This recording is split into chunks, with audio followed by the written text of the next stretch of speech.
In the name of Allah, the most kind and the most beneficent. So guys, I'm back with my session 2, part 2 of how to use the clone stamp tool in Photoshop. So guys, you can see right here I have two images. I have this of the car image and I have this a dog image. Yet I'm not a dog lover, but I have these images downloaded from unsplash.com. So today I want to show you how you can make the fantastic images with the help of clone stamp tool. In previous class, part 1, I have shown you that how you can duplicate or erase the unwanted parts from the image with the help of this clone stamp tool. Guys, you can see I have this clone stamp tool right here. If you want to open it, you can have the shortcut key on your PC S and it will switch to the clone stamp tool. From window, I'm opening the clone stamp tool source. I'm going into the window and you can see here clone source I have. Guys, you can see I have placed this here, and these clone source are used when you want to do a face painting. You want to make a digital painting of face or some other images. You can make the different clones and place them into your Photoshop so that you can use them for later. So I'm selecting this first clone from here. I want to have my layers options. So I have these layers from here, the down option I had.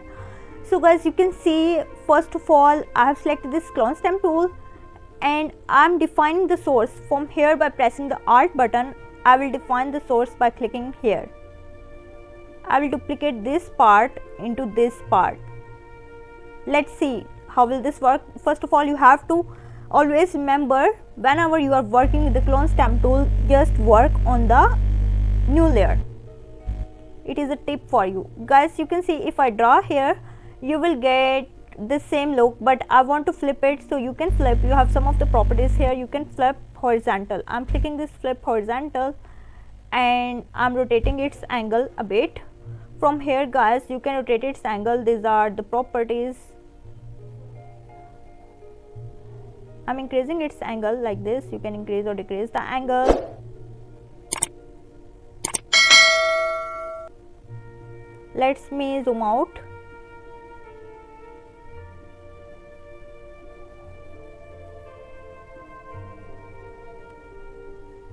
A bit changing.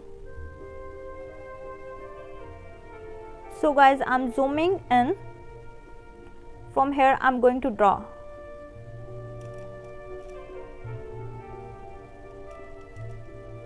You can see it is drawing very easily. Isn't it super fun method? Okay guys, now if I hide the original layer, you can see how will this look, and you can erase this unwanted part. I'm just erasing it. I'm increasing the size of the eraser. You can increase its size from here like this.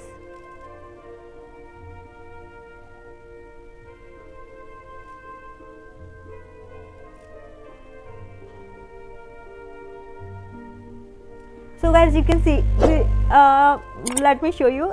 This was before image and this is after image. Ta-da, you made the clone of it.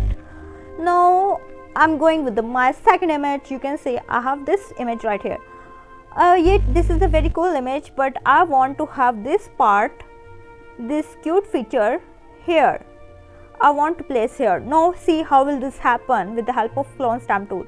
Let me take clone stamp tool. You can see I have this, and you have to delete your previous image, because you can see if I go right here, you can see I'm having the previous source. For example, if you select another source from here, let's see. Now I've selected another source from here. Now I'm defining its source. I'm clicking here. I'm making a new layer. Guys, I'm flipping because I want to have a cute look of it.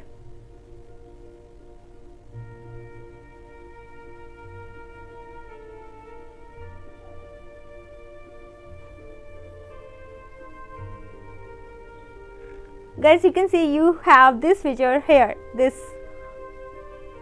Let me show you the previous image. I'm hiding this layer. Let you see. This was before and this is after. Isn't it so cute? And the cute method that how can you make the new images and give them the new looks by using this clone stamp tool. This is super cool, super fun method. Guys, hope you have learned about the clone stamp tool. If you have not yet subscribed, then smash that subscribe button so that you don't miss any updates from my channel. So guys, this is artist Rabia from Pakistan signing off. Allah Hafiz.